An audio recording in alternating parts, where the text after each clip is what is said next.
नमस्कार दोस्तों, स्वागत है आपके अपना YouTube channel Bihar study point. Facebook page भी है।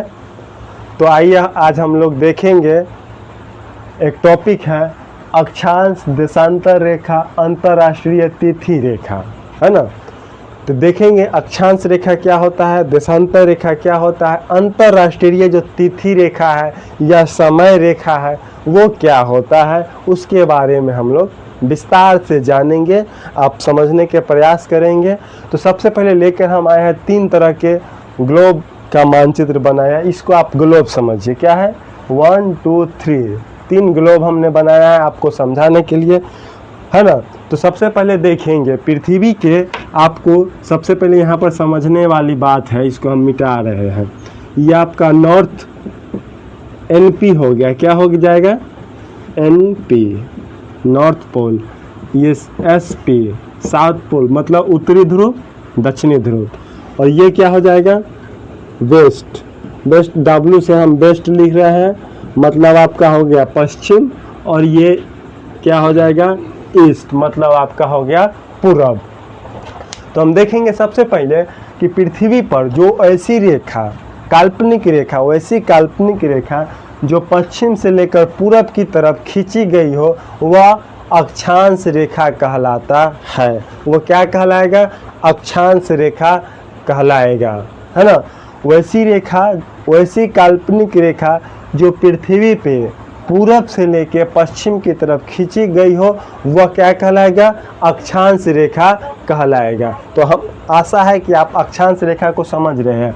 जो इस तरह से जो रेखा होगा ये क्या कहलाएगा, अक्षांश रेखा कहलाएगा। उसके बाद हम लोग दूसरी तरफ आते हैं, ये आपका है जो उत्तरी ध्रुव से लेके और दक्षिणी ध्रुव के तरफ खींची गई रेखा होता है वह देशांतर रेखा कहलाएंगे, ठीक है। जो उत्तरी ध्रुव से लेके दक्षिणी ध्रुव के तरफ खींची गई रेखा को हम लोग क्या कहेंगे, देशांतर रेखा। तो आपको आप समझ में आ गया होगा, समझ रहे हैं ना जी। वैसी रेखा जो पृथ्वी पर पश्चिम से लेकर पूरब या पूरब से पश्चिम के तरफ खींची गई हो वे अक्षांश रेखा, और उत्तरी ध्रुव से लेकर दक्षिणी ध्रुव तक वैसी रेखा खींची गई हो उसको हम लोग देशांतर रेखा कहेंगे। यहाँ तक समझ में आए। अब आते हैं तीसरा मानचित्र। आप लोग ये सवाल आपको जरूर उठता होगा कि जब ये पृथ्वी पर कोई वास्तविक रेखा है ही नहीं तो फिर हम इसको काल्पनिक रेखा क्यों मानते हैं, इसके पीछे का क्या कारण है। तो किसी भी जगह के स्थिति मतलब समझ रहे हैं, लोकेशन, अवस्थिति, स्थिति जानने के लिए हमको जरूरत पड़ता है किसका, अक्षांश का और देशांतर का। किसी भी जगह का स्थिति को जानने के लिए हमको किस रेखा को जरूरत पड़ता है, तो अक्षांश और देशांतर रेखा को जरूरत पड़ता है। इसीलिए इस रेखा दोनों को हम लोग काल्पनिक के रूप में पृथ्वी पे मान चुकी है। दूसरा नंबर बात ये भी हो सकता है, ये भी आप मान के चलिए हमारे, आप कहीं पढ़े होंगे कि पृथ्वी के भाग के लगभग 71% में क्या है, जल है, यानी समुद्र है। मात्र 29% ही जो है वो स्थल है, उसमें भी नदी है। तो आप बताना चाहेंगे 29% में स्थल है और 71% में क्या है, समुद्र है। ये बात हम लोग जानते हैं। तो कहीं भी अगर हमको जाना होगा, अगर यहाँ से जाना होगा, मान के चलिए हम इसको कुछ देशांतर मान लिए और कोई अक्षांश मान, और यहाँ पे आना पड़ेगा, इसके बीच में हो सकता है बहुत सारा आपको समुद्र को पार करना पड़ेगा। तो क्या वहाँ पर आपका गूगल मैप काम करेगा जी, कितना किलोमीटर है कैसे जानेंगे, काम करेगा, कभी नहीं करेगा। अगर स्थल रहता तो आप रोड मैप से जा भी सकते हैं, लेकिन अगर किसी भी समुद्र की स्थिति ही जानना हो, सिंपल से समझिएगा, किसी समुद्र में हमको जाना हो, कोई दूसरा देश, बीच में बहुत बड़ा समुद्र पड़ रहा है, कहीं स्थल पे ही जाना हो और बीच में समुद्र पड़ रहा है, तो वहाँ पर हम क्या करेंगे, तो हमको कहाँ आना है, यहाँ से और यहाँ। अब देख लेते हैं कि कितना डिग्री अक्षांश पे है, कितना डिग्री देशांतर पे है, और हम कितना डिग्री पे है। जब दोनों देख लेंगे उसके बाद जो इसका आगे हम बताएंगे क्या होता है दूरी निकालने का, वो निकालेंगे, उसी हिसाब से हम अपनी जहाज में फ्यूल डालेंगे और चल देंगे। अन्यथा अगर ये रेखा नहीं होता तो हो सकता है मे भी यहाँ पे आकर आपका फ्यूल खत्म हो जाए और यहाँ पे समुद्र है, तो क्या करोगे, मरोगे। तो इसलिए अक्षांश और देशांतर को काल्पनिक रेखा के रूप में इसीलिए माना गया है कि हम एक जगह से दूसरी जगह की स्थिति को कैसे देख सके, कि कैसे माप सके, कैसे जान सके कि कितना है। बात समझ में आता आ गया। दूसरा उदाहरण एक और समझिए। अब मान के चलिए कोई भी देश है, एक देश अपना भारत और पाकिस्तान है ना। भारत पाकिस्तान में आपने देखा होगा ऑपरेशन सिंदूर चला। ऑपरेशन सिंदूर चला तो भारत के पास कैसे पता था कि पाकिस्तान के कहाँ पे हमको बम गिराना है, कहाँ पे मिसाइल गिराना है, क्या पता। क्या भारत के इंडियन आर्मी वहाँ पे जाके देखा था कि इतना दूरी पर पाकिस्तान में जहाँ जिस एयरपोर्ट पे हम मिसाइल गिराएंगे उसका दूरी इतना है, ठीक वहीं पर अवस्थित है? नहीं ना। कहाँ से देखा? तो यही अक्षांश रेखा और देशांतर रेखा से देखा गया। और बस भारत जहाँ से मिसाइल दाग रहे हैं और कहाँ पे गिरा रहे हैं उसके दूरी को मापा गया और मिसाइल में फिट कर दिया गया कि मात्र इतना किलोमीटर दूर जाने के बाद आपको नीचे गिर जाना है। ठीक मिसाइल वहीं पे जाके गिर गया। तो बात समझ में आया। किसी भी देश की किसी भी जगह पृथ्वी पे कहीं भी किसी भी जगह के अगर स्थिति को जानना होगा तो हमको अक्षांश और देशांतर रेखा को पढ़ना पड़ेगा। तो यहाँ तक आप समझ में आ गए। अब आते हैं एक एक बारी से। सबसे पहले हम लोग पढ़ेंगे अक्षांश रेखा। क्या पढ़ेंगे? अक्षांश रेखा को पढ़ेंगे। हम इसको मिटा रहे हैं और डिटेल में देखेंगे।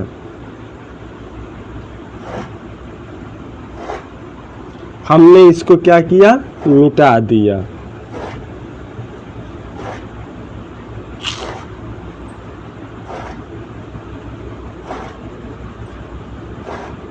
इसको हमने मिटा दिया।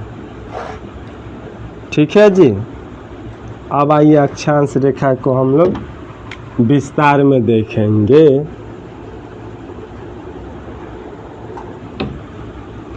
इसको हमने मिटा दिया। तो सबसे पहले देखते हैं अक्षांश रेखा के विस्तार में।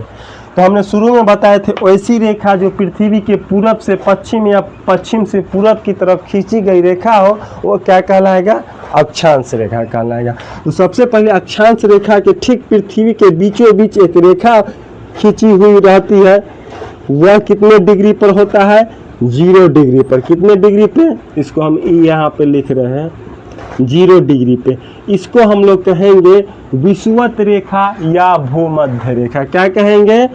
वैसी रेखा जो पृथ्वी के बीचों बीच 0 डिग्री पे खींचा होगा उसको हम लोग विषुवत रेखा या भूमध्य रेखा कहते हैं। क्या कहेंगे? भूमध्य रेखा। किसको कहते हैं? जो 0 डिग्री से खींचा है। ये आपका क्या कहलाएगा? भूमध्य रेखा या विषुवत रेखा कहलाएगा। ये ठीक पृथ्वी को बीचों बीच खींची होती है और सबसे बड़ा अक्षांश रेखा भी होता है। सबसे बड़ा अक्षांश रेखा भी क्या होता है? विषुवत रेखा या भूमध्य रेखा ही होता है। ज्यों-ज्यों हम उत्तर की ओर जाएंगे या दक्षिण की ओर खींचते आएंगे तो देख रहे हो जी छोटा होते जाएगा ना। अब मान के चलो यहाँ से खींच रहे हैं तो ये क्या है? इससे छोटा है कि बड़ा है? छोटा है। तो छोटा होते जाएगा। तो ये कितने डिग्री पे होता है? 0 डिग्री पे। अब देखो प्रत्येक पृथ्वी पे प्रत्येक 1 डिग्री पर 0 डिग्री के भूमध्य से 1 डिग्री पर क्या होता है? प्रत्येक 1 डिग्री से एक देशांतर रेखा खींचा जाता है। उदाहरण से समझेंगे। पृथ्वी के भूमध्य भूमि के मध्य का जगह ये हुआ और मान के चलो ये, और यहाँ से क्या हुआ? ये जो हो जाएगा ये हुआ और ये जो कोण बनाएगा, मान के चले आपका कोण कितना डिग्री का बना दिया बाबू? 60 डिग्री का। कितना डिग्री का ये कोण बनाया? 60 डिग्री का कोण अगर बना दिया, ठीक इसके समानांतर जो हम रेखा खींचेंगे ये 60 डिग्री अक्षांश कहलाएगा। कितना डिग्री अक्षांश कहलाएगा? 60 डिग्री अक्षांश। फिर से एक समझेंगे। अब फिर इसको हम मिटा देते हैं। पृथ्वी के पृथ्वी के भूमध्य से मान कर चलो कोई एक कोण से उठाए, ये और ये है, तो ये क्या करेगा, ऐसे आया। अब मान कर चलो ये कोण बनाया, कितने डिग्री का कोण बनाया, तो 70 डिग्री का बनाया। कितना का, 70 डिग्री का। ठीक है, अब इसके समानांतर एक रेखा को जो खींच देंगे वह कितने डिग्री अक्षांश कहलाएगा, तो 70 डिग्री अक्षांश कहलाएगा। बात समझ में आ रहा है आप लोग को सभी को, कोई दिक्कत। अब मान के चलिए यहाँ पृथ्वी के भूमध्य यहाँ पर है, भूमध्य से अब मान के चलिए दक्षिणी के ओर से यहाँ पे हम एक लिए और इसको एक क्या बना दिए, कोण बनाए। कोण बनाए ना जी। अभी कितने डिग्री का कोण बना, मान के चलिए अगर 50 डिग्री का कोण बन गया। कितने डिग्री का कोण बन गया, 50। और इसके समानांतर जो रेखा होगा वो 50 डिग्री अक्षांश रेखा कहलाएगा। समझ में आ रहा है आप लोगों को, कितना डिग्री अक्षांश, 50 डिग्री। समझ में आ रहा है। तो अब यहाँ से देखेंगे, इसको फिर हम मिटा रहे हैं, आप लोग ध्यान से देखते जाएंगे। अब क्या होगा तो देखेंगे। तो इससे अब क्या होगा कि हम पता लगा सकते हैं कि कितने अक्षांश रेखा है पृथ्वी पे। पता लगा सकते हैं या नहीं लगा सकते हैं, लगा सकते। देखो सबसे लास्ट यहाँ होगा और यहाँ से जो कोण बनेगा, आप लोग कितने डिग्री का कोण बन रहा है, 90 डिग्री का। सीधा जो लंब जब भी डालेगा तो 90 डिग्री का होता है। तो लास्ट कितना हुआ ये, 90 डिग्री। अब इसके समानांतर जो होगा वो कितनी डिग्री अक्षांश रेखा कहलाएगा, तो 90 डिग्री। इधर से भी देखेंगे, देख रहे हैं, इधर से भी कितने डिग्री का ये कोण बना रहा है, तो ये भी 90 डिग्री। तो ये भी लास्ट कितना अक्षांश रेखा कहलाएगा, 90 डिग्री अक्षांश रेखा कहलाएगा। अब इसमें एक सवाल आएगा कि सर ये भी 90 डिग्री, ये भी 90 डिग्री, तक जानेंगे कैसे कि कौन सा 90 डिग्री। तो 0 डिग्री से ऊपर उत्तर की तरफ जो का रेखा होगा जो भी, तो इसको 90 डिग्री उत्तरी अक्षांश बोलेंगे। क्या बोलेंगे, 90 डिग्री उत्तरी अक्षांश या जो भी हो। और नीचे वाले को क्या बोलेंगे, 90 डिग्री दक्षिणी अक्षांश। समझ में आ रहा है बात। जैसे एक हम यहाँ से खींच दिए, 1 डिग्री पे खींचे, कितने डिग्री पे खींचे, 1 डिग्री पे। तो ये कौन सा दशांश अक्षांश रेखा कहलाएगा, तो 1 डिग्री उत्तरी या दक्षिणी कहलाएगा, दक्षिणी। 1 डिग्री दक्षिणी अक्षांश, 1 डिग्री दक्षिणी अक्षांश रेखा कहलाएगा। समझ में बात आ रहा है आप लोग को। अब मान के चलो कोई हम यहाँ पे खींच दिए, ये कौन सा, मान के चलो ये 50 डिग्री का है, 50 डिग्री अक्षांश। किधर है, 0 से उत्तर में कि दक्षिण में, उत्तर में। तो क्या कहलाएगा, 50 डिग्री उत्तरी अक्षांश रेखा। यहाँ तक समझ में आ गया, 50 डिग्री उत्तरी अक्षांश रेखा कहलाएगा। अब इसको हम फिर मिटा रहे हैं, आप लोग आराम से समझते जाइएगा। अगर दिक्कत होगा तो फिर आप कमेंट में बता सकते हैं, क्या जी। उसके बाद देखेंगे तो इस तरह से पृथ्वी पे प्रत्येक डिग्री, 1 डिग्री पे एक अक्षांश रेखा होता है। तो लास्ट कितना हुआ, 90। और इधर भी लास्ट कितना हुआ, 90। तो 90 और 90 कितना हो जाएगा, 180। तो अक्षांश रेखा की संख्या कितना हो गया, 180। लेकिन हमने एक 0 डिग्री पर जो खींचा है उसको तो काउंट नहीं किया। तो अक्षांश रेखा की संख्या अब बढ़ के कितना हो जाएगा, 181। बात समझ में आ रहा है।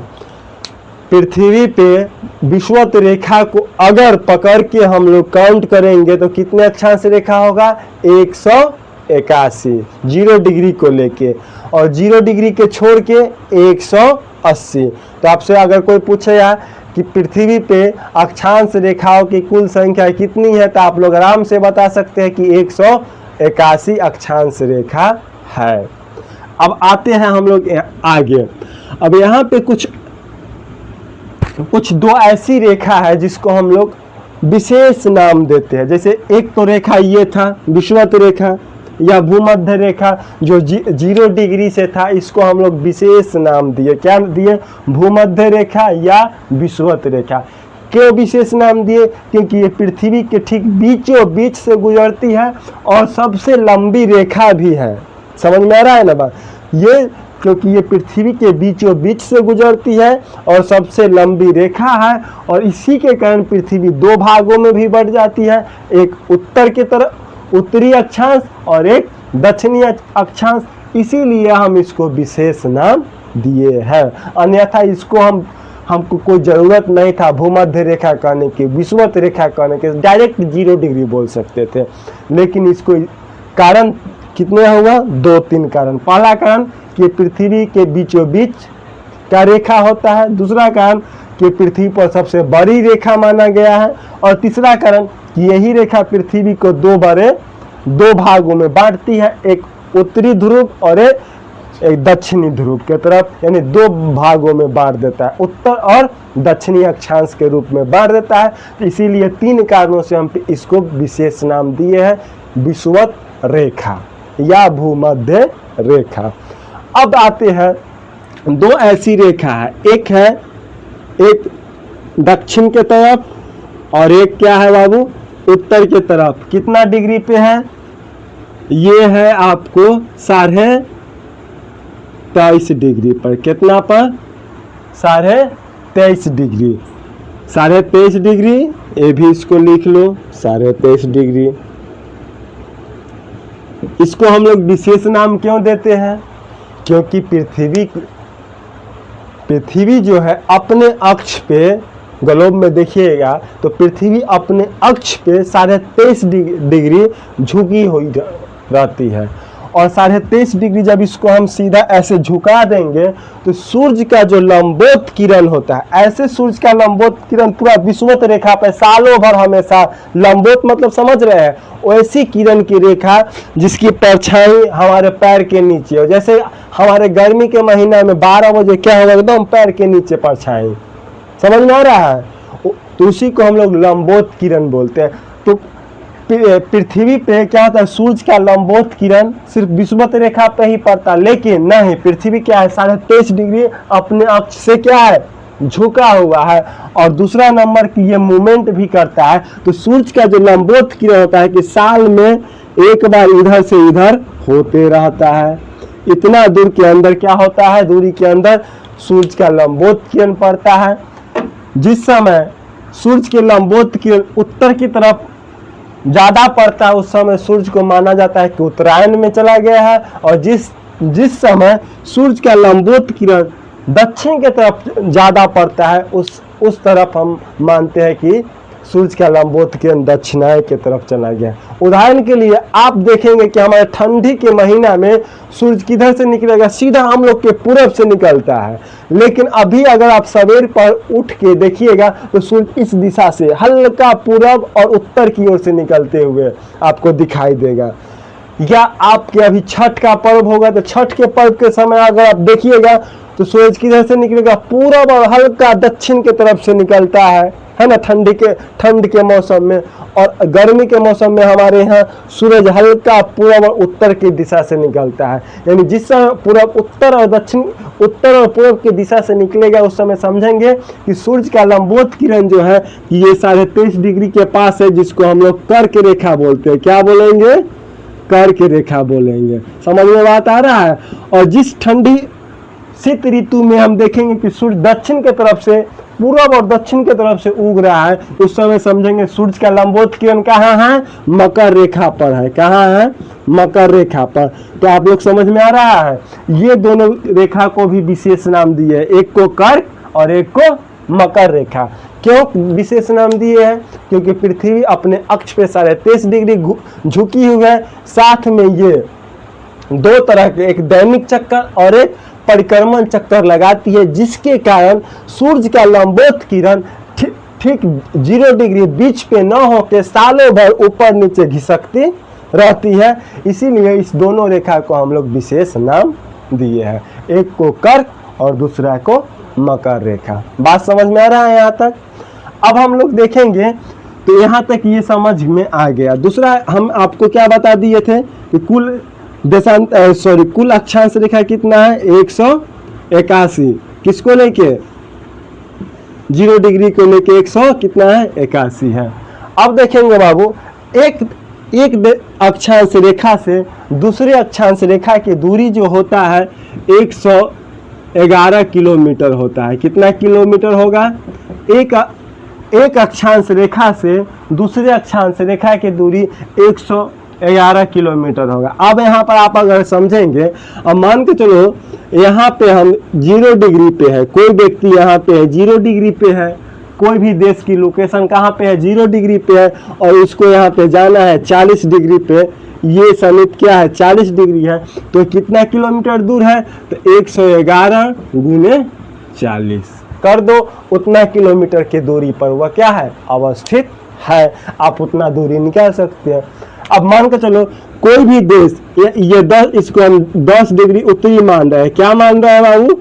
10 डिग्री उत्तरी अक्षांश रेखा मान रहे हैं, 10 डिग्री उत्तरी, और कोई देश यहाँ पे है 10 डिग्री दक्षिणी में, तो इसका दूरी कितना हो जाएगा? कितना हो जाएगा इसका दूरी? यहाँ से यहाँ आएगा और फिर यहाँ से यहाँ, यानी 10 और 10 20, तो इसका क्या कर देंगे 20 इंटू 111 किलोमीटर की दूरी पे अवस्थित है। तो यहाँ तक आपको अक्षांश रेखा समझ में आ रहा है। अब देखेंगे अक्षांश रेखा रेखा न हो के ये एक वृत्त है, क्योंकि पृथ्वी तो गोला है ना जी, तो इसको चारों तरफ से न घेर ले रहेगा, तो ठीक ये एक वृत्त के समान घेर के रहता है। अक्षांश रेखा एक रेखा न हो के क्या कहलाता है? वृत्त कहलाता है। इसको आप ग्लोब की तरह समझेंगे तो ये ऐसे जाकर फिर पीछे से भी न होते हुए आएगा, तो ये क्या है? एक वृत्ताकार होता है। फुटबॉल में चारों तरफ से ऐसे नचा के देखो, समझ में आ रहा? ये तो हम समझाने के लिए बना है। तो अक्षांश रेखा एक रेखा न कहलाकर एक वृत्त भी इसको हम लोग कहते हैं। तो अक्षांश क्या है? एक रेखा न कहला के एक वृत्त है। बात समझ में आ गया? यहाँ तक हो गया। हम अब इसको मिटाते हैं और दूसरा नंबर आते हैं देशांतर रेखा पे। देशांतर रेखा क्या है? देशांतर रेखा सबसे पहले देखेंगे ये है जो उत्तरी ध्रुव से उत्तरी ध्रुव, और ये क्या है दक्षिणी ध्रुव। जो उत्तरी ध्रुव से लेके और दक्षिणी ध्रुव तक रेखा खींचा जाए उसको हम लोग देशांतर रेखा कहते हैं। और यही रेखा आपको ये जो क्या होता है, ये उत्तरी ध्रुव से लेके और ठीक दक्षिणी ध्रुव पर खींची हुई होता रहता है, तो ये आपका क्या कहलाएगा? देशांतर रेखा कहलाएगा। जरा सा हम इसको हम मिटा देते हैं क्योंकि आपने इसको देख लिया। चलिए इधर हमको लिखना भी होगा, तो इसको हम अब मिटाते हैं। अब देखेंगे तो ये रेखा जो क्या हुआ, ये आपका रेखा का क्या कहलाया? देशांतर रेखा कहलाया। ठीक है। अब देखेंगे, अब इसमें भी सवाल आएगा कि पृथ्वी पे देशांतर रेखाओं की संख्या कितनी होती है, ये भी सवाल आएगा। तो पृथ्वी पे प्रत्येक 1 डिग्री पे भी इसमें भी क्या रहता है? एक देशांतर रेखा पाई जाती है। अब देखो हम आपको बताए थे ये क्या है? वृत्त है। ये वाले आपको वृत्त है, जबकि ये रेखा है। ये ठीक ऐसे रेखा है, एक एक रेखा है। समझ में आ रहा है? ये एक ही 0 डिग्री चारों तरफ से घेरा हुआ होता है, जबकि ये चारों तरफ से ना होके सीधा उत्तरी ध्रुव से लेकर दक्षिणी ध्रुव तक ही होता है। तो आप मैथ में कभी पढ़े होंगे, ये आप हमारा क्या हो गया, यहाँ पर देखेंगे ये गोलाकार कोई वस्तु है। ठीक इसको अगर हम ऐसे बांट देते हैं तो यहाँ से अगर ये कितने डिग्री का कोण बनाया? 90। ये कितने का बनाया? 90। फिर इसको देख लेंगे, ये कितने का बनाया? 90। और ये कितने के बनाया? 90। तो 90 90 180, और ये भी क्या हो जाएगा? 180। 180 को अगर जोड़ देंगे तो कितना हो जाएगा? 360 है ना, होगा जी 360 डिग्री का कोण। तो तो प्रत्येक 1 डिग्री पे एक देशांतर रेखा होता है, तो देशांतर रेखाओं की संख्या कितना हो जाएगा 360। देशांतर रेखाओं की संख्या कितना हो जाएगा आपको 360 देशांतर रेखाएं पृथ्वी पे खींची हुई है। अब यहाँ पे सवाल होगा कि 180 था, इसको 180 होने का कारण क्या था, ये वृत्ताकार था, एक ही रेखा चारों तरफ से होते हुए वृत्ताकार था, जबकि ये क्या है उत्तरी ध्रुव से सिर्फ दक्षिणी ध्रुव की तरह ऐसे खींची हुई है ना, इस तरह से खींचा हुआ है। तो ये वृत्ताकार न होके क्या है रेखा है। समझ में आ रहा है बात। तो देशांतर रेखाओं की कुल संख्या कितना हुआ 360। समझ में आ रहा है। इसमें भी क्या है दूरी है, एक देशांतर रेखा से दूसरी देशांतर रेखाओं की दूरी है 111.23 किलोमीटर। कितना है 111.23 किलोमीटर है। एक देशांतर रेखा से दूसरे देशांतर रेखाओं की समय, एक देशांतर रेखा से दूसरे देशांतर रेखाओं की दूरी कितना है 111.23 किलोमीटर है। तो यहाँ पर आपको समझ में आ गया अक्षांश रेखा क्या होता है, देशांतर रेखा क्या होता है। अब आते हैं अंतर्राष्ट्रीय तिथि और समय। अब देखेंगे, आप लोग गौर से अगर देखिएगा तो समझ में आएगा। तब तक हम थोड़ा सा पानी ले लेते हैं।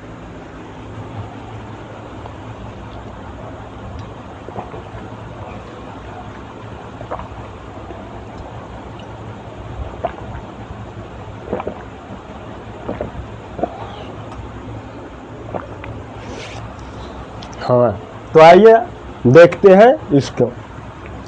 हम बताएं एक देशांतर रेखा से दूसरे देशांतर रेखाओं की दूरी 111 किलोमीटर है, ठीक है। और ये देशांतर रेखा दूरी के साथ साथ पूरी जगह पर समय भी बताता है।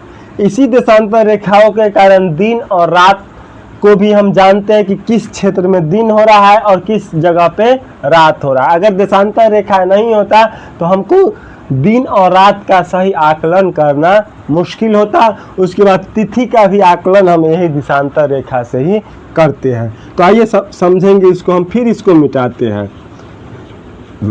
इसको अगर हम मिटाए तो ये आपका मिटाने के बाद देखेंगे,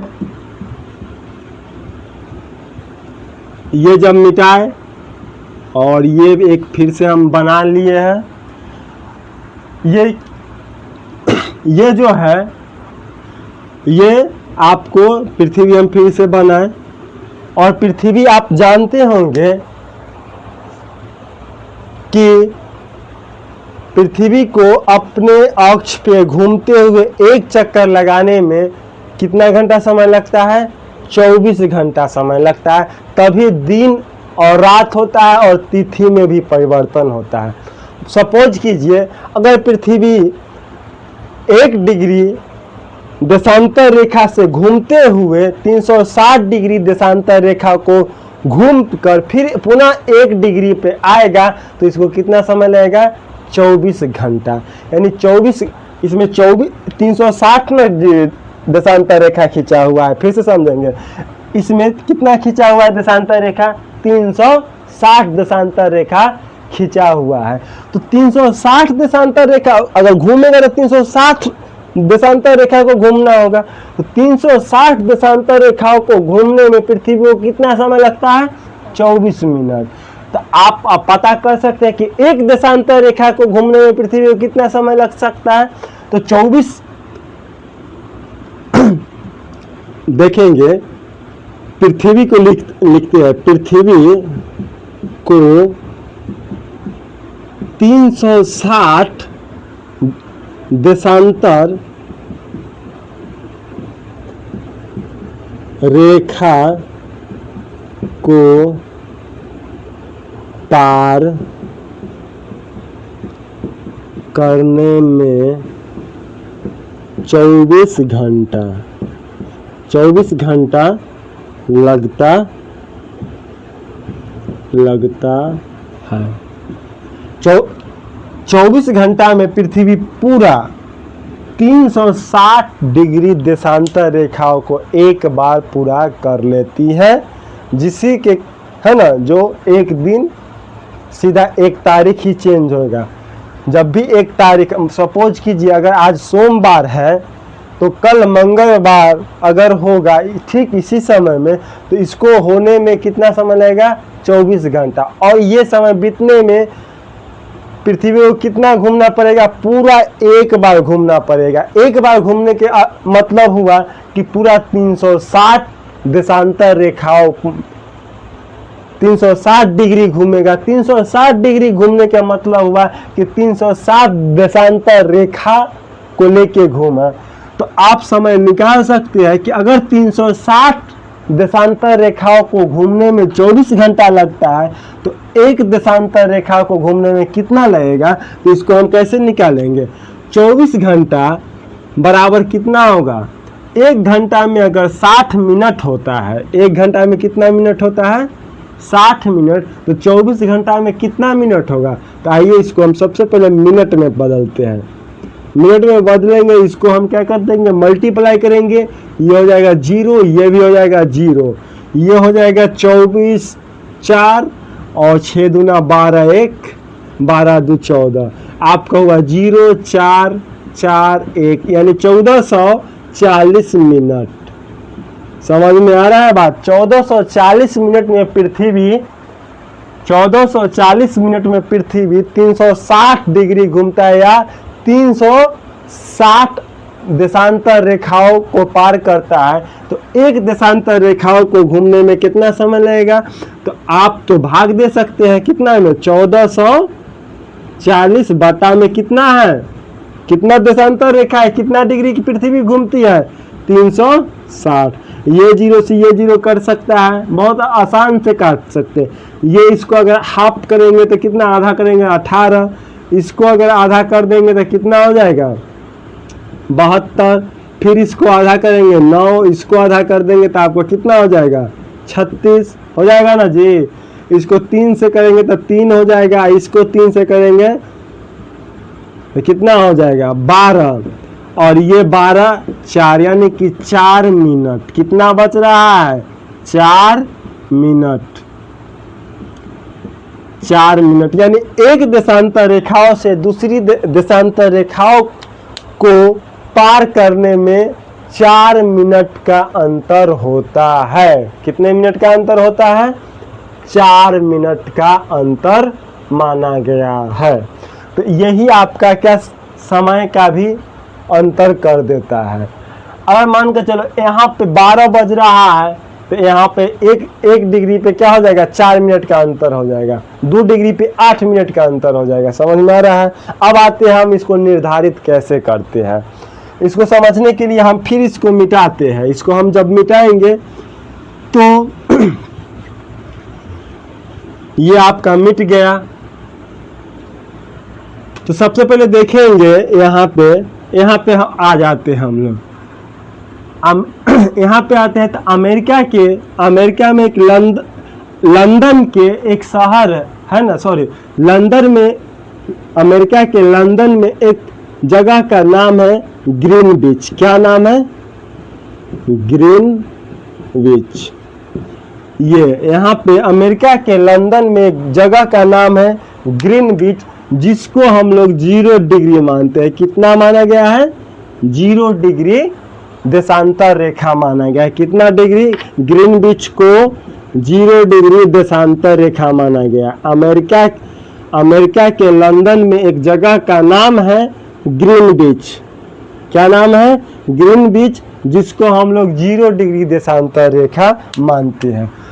ठीक इस 0 डिग्री देशांतर से अगर हम पश्चिम की तरफ आते हैं तो उसको हम एक पश्चिम की तरफ एक पे आएंगे तो उसको हम लोग बोलेंगे 1 डिग्री पश्चिमी देशांतर। 1 डिग्री पश्चिमी देशांतर।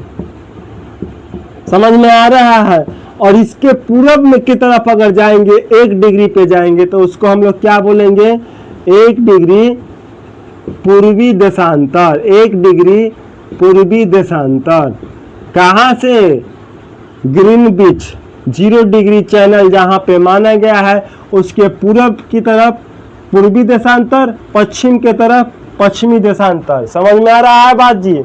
जीरो डिग्री के जहाँ से माना गया उसके पूरब के तरफ पूर्वी देशांतर, पश्चिम के तरफ पश्चिमी देशांतर मानते हैं। अब देखेंगे तो जीरो डिग्री से अगर जीरो डिग्री से पश्चिम की ओर कुल 180, कितना? कुल 180 देशांतर रेखा है, देशांतर रेखा है, जिसको हम लोग क्या बोलेंगे?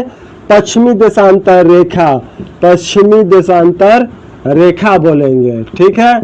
और जीरो डिग्री से पूरब की ओर जो 190 देशांतर रेखा है, कितना? 180 देशांतर रेखा है, उसको हम लोग क्या बोलेंगे? पूर्वी देशांतर रेखा। आप समझ में आ रहा है? जीरो डिग्री से 180 इधर और 180 उधर देशांतर रेखाएं है। अब इसमें माना गया है कि जीरो डिग्री से पूरब की तरफ जाने में समय क्या होगा? बढ़ता है कि घटता है? समय बढ़ता है। अगर जीरो डिग्री से हम लोग पूरब की तरफ जाएंगे तो समय बढ़ेगा, और जीरो डिग्री से पश्चिम की तरफ जाएंगे तो समय क्या होगा? घटेगा। यहाँ पर आप गौर कीजिएगा। उदाहरण के लिए समझेंगे, जीरो डिग्री जहाँ ग्रीनविच शहर है, वहाँ पे अगर 12 बजे दिन होगा, 12 बजकर दिन होगा, बात समझो। कहाँ पे? इसको हम मिटा रहे हैं। अगर एक उदाहरण से समझेंगे, अगर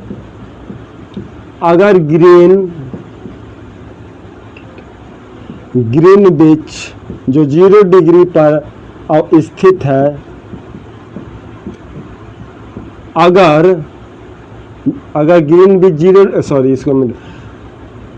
ग्रीनविच जीरो डिग्री पर अगर दिन के 12 बजेगा, दिन का 12 बजेगा, दिन का है ना, दिन का अगर यहाँ पे 12 बजेगा तो ठीक उसके पूरब में 1 डिग्री पर कितना होगा? 12:04 दिन होगा। 12:04 दिन होगा दोपहर का। बात समझ में आ रहा है? अगर फिर से समझेंगे, ऐसे अगर नहीं समझ रहे हैं, अगर ग्रीनविच जीरो डिग्री पे 12 बज रहा है तो उसके पूरब की तरफ 1 डिग्री पूर्वी देशांतर पर 12:04 होगा। समझ में आ रहा है? उस समय 1 डिग्री पूरब के तरफ 12:04 होगा, और 1 डिग्री अगर उसके पश्चिम में जाएंगे तो 11:56 होगा, क्योंकि 4 मिनट इधर घट जाएगा। क्या होगा? 4 मिनट इधर घट जाएगा और पूरब की तरफ 4 मिनट बढ़ जाएगा। समझ में आ रहा है?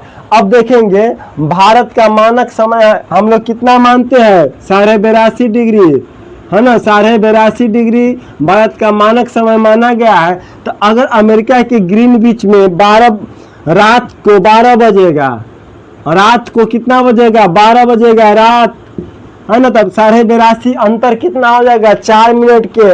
80 को अगर 4 से मल्टीप्लाई करेंगे तो कितना हो जाएगा? 320, और इधर बच रहा है 2, तो 328, और ये आधा है।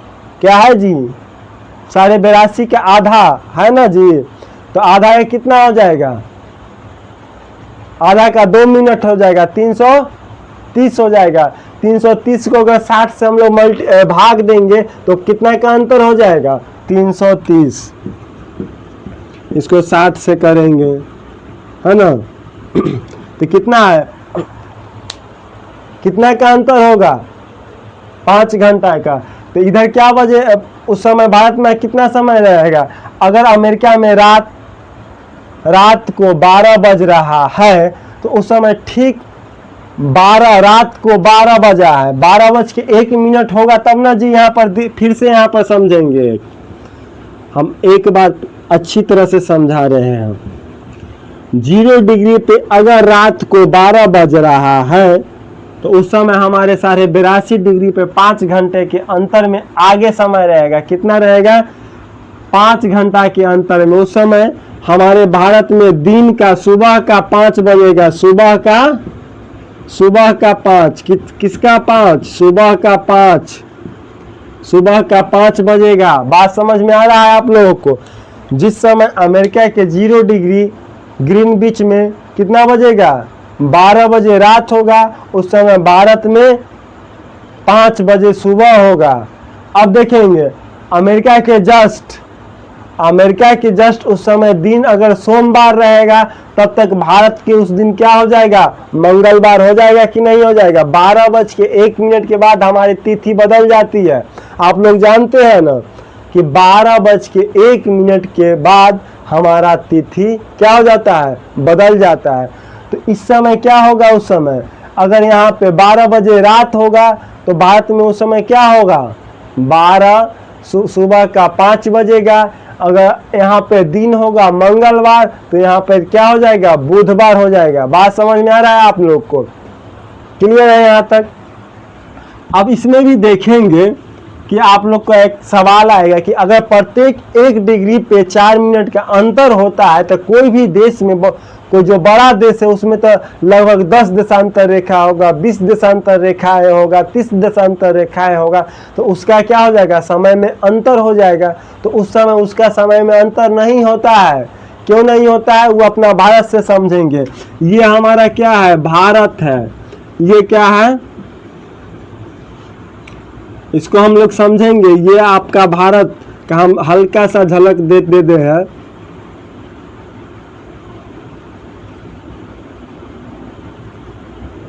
गड़बड़ हो रहा है जी।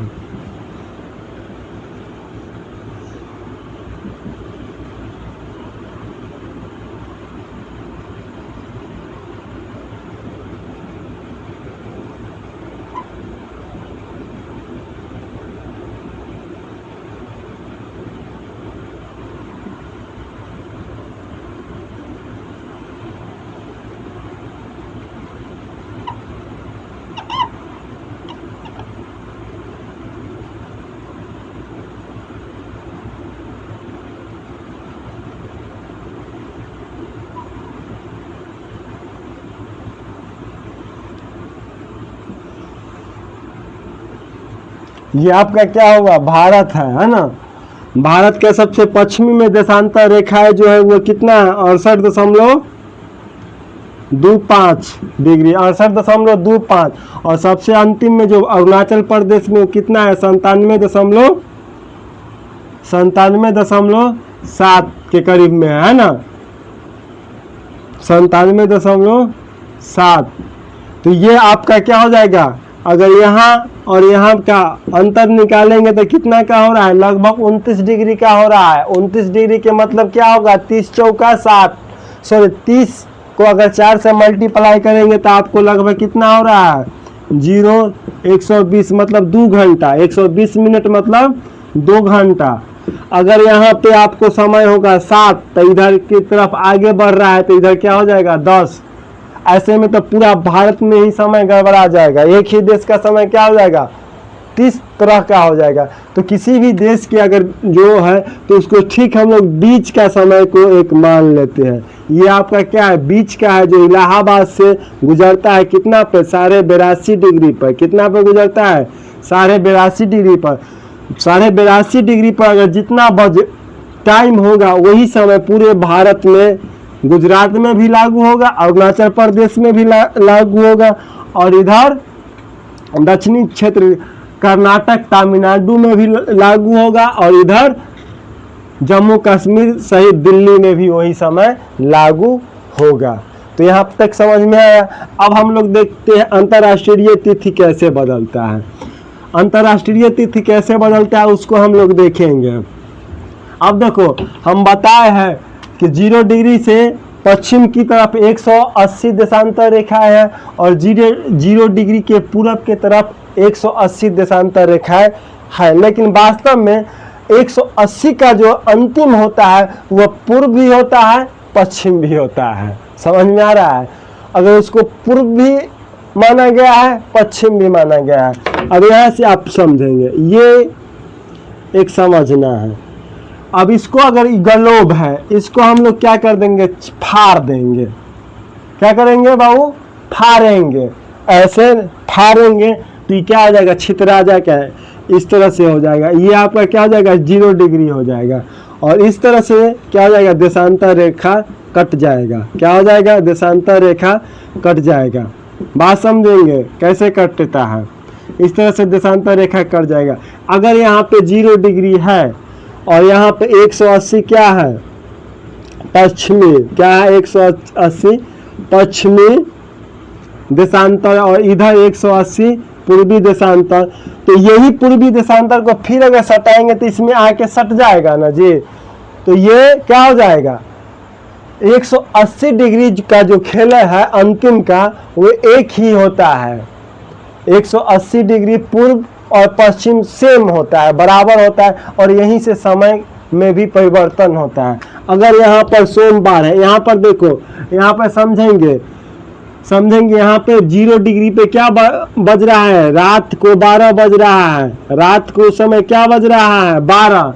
तो पश्चिम की ओर आएंगे, 180 डिग्री पश्चिम आएंगे तो कितना घंटा का अंतर होगा, 12 घंटा का अंतर होगा। उस समय यहाँ दिन का कितना बजेगा, 12। उस समय यहाँ पर दिन का कितना बजेगा, 12। समझो बात को, आप लोग गौर से समझिएगा। अगर 0 डिग्री पे रात को 12 है, अगर तारीख भी मैं लिख दूं, आज कितना तारीख है, आज 22 तारीख है, मान के चलो 22 लिख दिया। यहाँ पे रात को 12 बज रहा है, 22/8/2026 हो रहा है। तो क्या होगा बाबू, यहाँ पे इसके जस्ट पीछे आएंगे 180 डिग्री पे, तो 180 डिग्री पीछे आने के मतलब क्या हो जाएगा, 12 घंटा पीछे आना। 180 डिग्री को हम लोग 4 से अगर मल्टीप्लाई करेंगे तो मिनट हो जाएगा, और उसको अगर घंटा में कन्वर्ट करेंगे तो कितना हो जाएगा, 12 घंटा। तो उस समय कितना हो जाएगा, यहाँ पे 12 बजेगा दिन का, दोपहर का 12 बजेगा दिन का, उस समय क्या बजेगा, दोपहर का दिन होगा। और तारीख कितना रहेगा, 12, यहाँ पर 22 तारीख रहेगा, क्योंकि 12 बजे के रात के बाद ना तारीख बदलता है।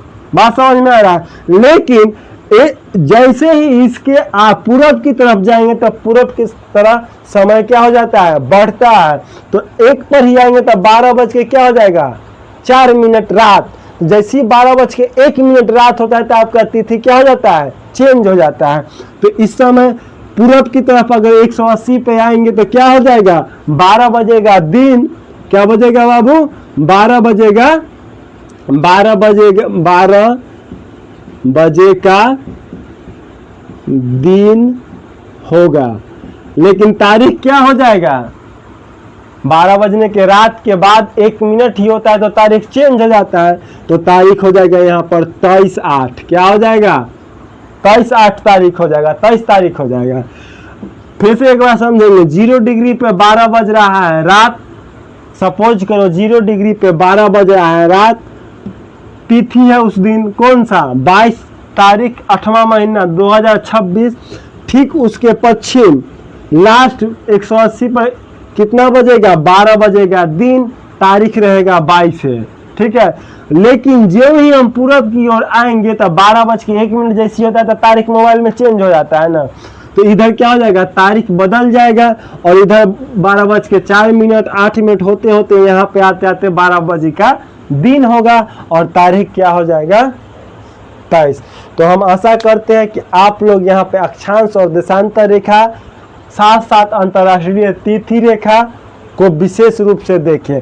और अंतर्राष्ट्रीय जो तिथि रेखा है ये 0 डिग्री है, इसी को हम लोग क्या कहेंगे, समय प्रधान रेखा। समय प्रधान रेखा या समय प्रधान रेखा या मयोत्तर लाइन मयोत्तर रेखा भी इसी को बोलते हैं। किसको, 0 डिग्री जो ग्रीनविच से होता है। बात समझ में आया। और भारत का समय मानक रेखा अभी हम बताए थे कितना है, 82.5 है। क्यों, क्योंकि बीच से होके वही है। तो यहाँ तक आपके समझ में आ गया कि अक्षांश रेखा क्या होता है, देशांतर रेखा क्या होता है, समय कितना कैसे अंतर होता है, तिथि में कैसे बदलाव होता है, दूरी भी आपको समझ में आ गया। आशा है कि आप इस वीडियो के देख के बहुत कुछ सीखने को मिला होगा। और ये भी वीडियो बनाने का मुख्य मकसद ये था क्योंकि हम 9th का चैप्टर 1 भारत की स्थिति पढ़ाने वाले थे। तो भारत की स्थिति पढ़ाने से पहले हमको अक्षांश और देशांतर रेखा पढ़ाना पड़ता है, उस समय बच्चों को समझने में काफ़ी दिक्कत होता है। तो आशा करते हैं आप लोग देख के समझ जाएंगे। फिर मिलते हैं अगले वीडियो में, तब तक के लिए बाय बाय, जय हिंद। अगर वीडियो अच्छा लगे तो चैनल को लाइक करें, वीडियो को सब्सक्राइब करें। जय हिंद।